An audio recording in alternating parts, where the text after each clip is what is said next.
everyone, welcome back to inFlow Experts. My name is Laya and I'm from the success team here at inFlow. And today we're going to talk about our lot numbers and expiry dates add-on that's currently in beta. Now, if this is the first time you're hearing about this, make sure to reach out to your CSM to see if you can join the beta too, if you are someone who'd like to take advantage of this. If not, welcome. If you have ideas for any other video that might be useful, please feel free to add a quick comment down below, like, subscribe, and do all of the usual YouTube things to make sure that we can keep making more of these videos for you. But the most important one, tell us what you'd like to see and we'll try our best to make it happen. Now that I'm done with that, just a quick warning that this might be a slightly longer video because we have a lot of ground to cover. But to begin with, as you can see, I'm just on my inFlow homepage. What I'm going to do now is start off by essentially creating a lot track product. If you do have pre-existing products and you're using the sublocation workaround, we have specific steps on how we would like you to do this, but let's just assume that you don't for the time being, and let's just look at this as a brand new lot track product. So to start off with, I'm going to create a brand new product, as you guessed it. And from here, as you can see, we now have the ability to enable lot tracking. Insert the excited emoji because we've all been so excited and looking forward to this for a really long time. So just to keep things simple, I'm going to name this lot tracked product A. Extremely imaginative, I know, but it gets the job done. Now, when you toggle this on, you'll see that you also have the option to include expiry dates. Now, you could just be batch tracking without expiry, so all you'll need in that case is essentially a lot number. If you do have expiry dates, keep in mind that we like to make sure that you click this because once you create an item as only lot track, you can't go back and then set it up as an expiry track. So just make sure that when you're creating these items, you're doing everything you can right the first time so that you don't have to go back and fix any errors.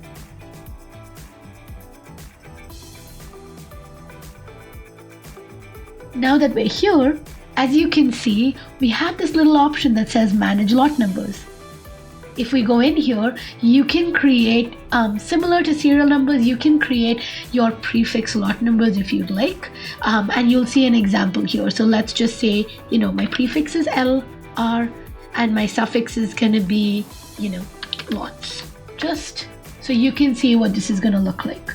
Now, in this particular area, what we're going to do is also look at what a shelf life is and a sell-by date is, because this is where you can also set those up. Now, a shelf life it can be automatically calculated based on your expiry date, as this little question mark here lets you know. But you can also just choose a shelf life. So let's say, my expiry date is actually going to be June of next year of 2027, but I've created or manufactured this item today, and ideally I would like it to stay on the shelf for 365 days. So essentially that's going to be before my expiry date, just so inFlow can let me know. So for this, I'm going to just say 365. For sell by date, it's the number of days before expiry. So same way, if your expiry is June 25th, but ideally you like to make sure that it's out or it goes past the sell by date 7 days before the expiry date, that's where your sell by date comes in. So I'm just going to say my sell by date is 10 days before expiry date, which is super important to just remember that. Now, what's going to happen here is it's going to essentially ask you 10 days before your expiry date to essentially make sure that these items are sold. If not, they essentially go into that expiry category. Just keep this in mind. I know it's a lot to think about right now, but if you are someone who manufactures or lot tracks, you know how important all of this information is to you. So let's just go ahead and update this now and save like we should with everything in inFlow.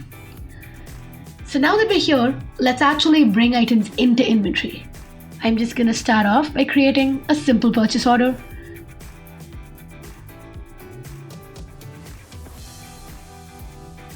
Now, while I'm here, let's say I've got this lot track product A, and I'm going to bring in 10 of them. Now that I've created my purchase order, let's assume it's been a few days and I'm going to receive it.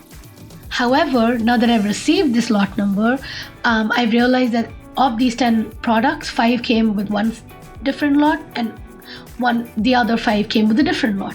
So essentially we just need to do a split receive here with 2 different sets of lot numbers. Now, as you can see, if you do have lot numbers enabled, you'll have this little modal here. But to begin with, let's partially receive 5. Now this is where, if you already set up how you'd like the system to generate your lot numbers, it's going to show up for you. If you already have a lot number that you can scan in, you can go ahead and do that now. I'm just going to auto-generate these and continue. This is now where I can add in my expiry date, my sell-by date, and my created date. Now, this item could have been manufactured, say, 1st of April, so I'm going to add that in here. Our created date is ideally the date that it's brought into inFlow, so you have an idea. And for expiry date, let's just say, instead of 27, first let's make this 28, and let's make it perhaps April 28th, 2028. Yeah, let's do that. And then what you'll also see is, because our sell by date was already set up as 10 days before expiry date, this is already in here as kind of an auto-generated number or date based on what we set up. So I'm just going to go ahead, assign and receive. And it's as simple as that. Now with this one, we're going to do something similar where once again, I'm just going to auto-generate my lot numbers. Continue. And then let's just say the expiry date for this one is actually May 17th,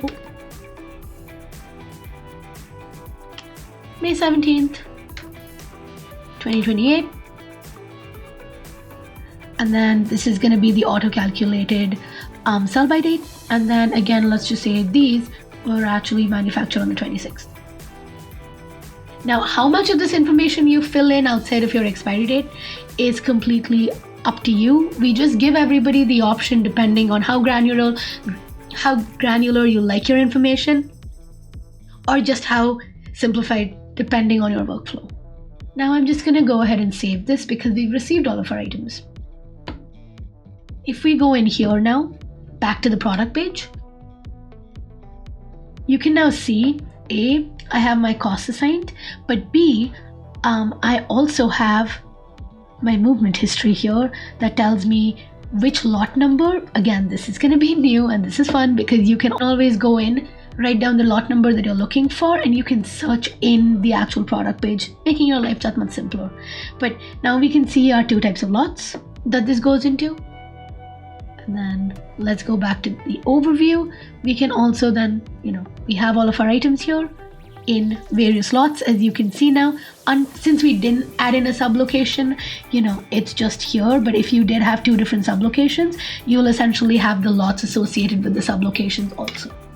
One last thing, similar to what serial numbers now look like, all of our lots are going to have the cost details on the page right here. So you'll see once again the lot number, the quantity, and the unit cost. All of this again is just to make sure that lot numbers have the end-to-end traceability that you require from them. Same thing with expiry dates, because tomorrow if there's a recall on something, it makes your life that much easier. Now that we're here, let's try selling something. Now I'm just gonna go ahead and sell one of these aptly named lot track products. Right over here, I'm gonna sell it for 5. Now, in this particular area, actually, let's do 2. Just save. Nothing here has changed. However, when we go into pick now, you can see that it's auto-selected a lot for you. inFlow follows the logic of first expired, first out.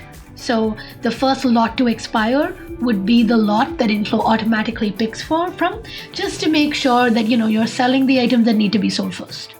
So I'm just gonna go with this particular lot because I don't feel the need to change it. But if you did want to change it, you could just go in there, hit pick a different lot, choose the other lot if you'd like. Though honestly, not sure why you would do that, but anyway, if you wanted to, you have the option.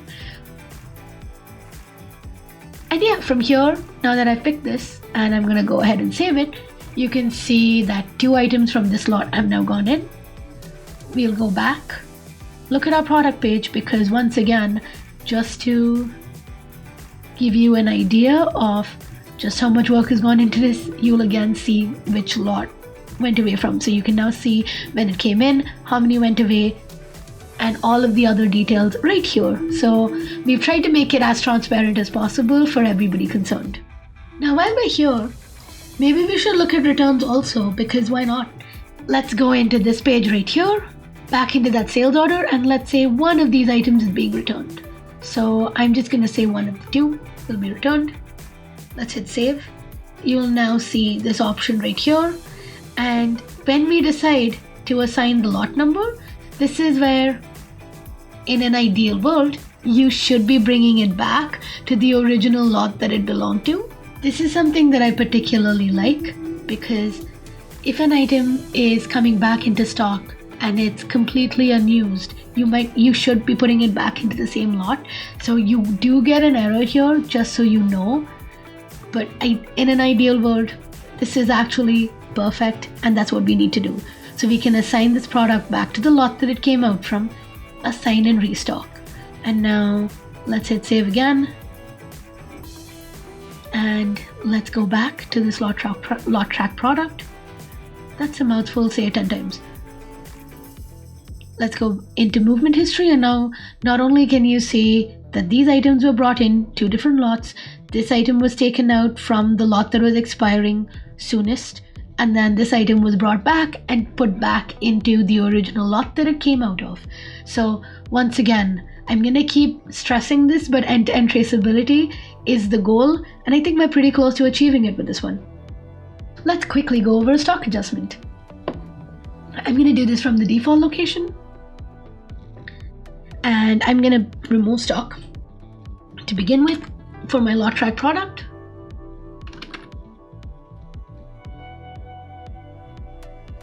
Again, here I get to choose my lot track product. So I'm just going to go in and do this particular item, select and adjust. And while we're here, maybe let's just add another item.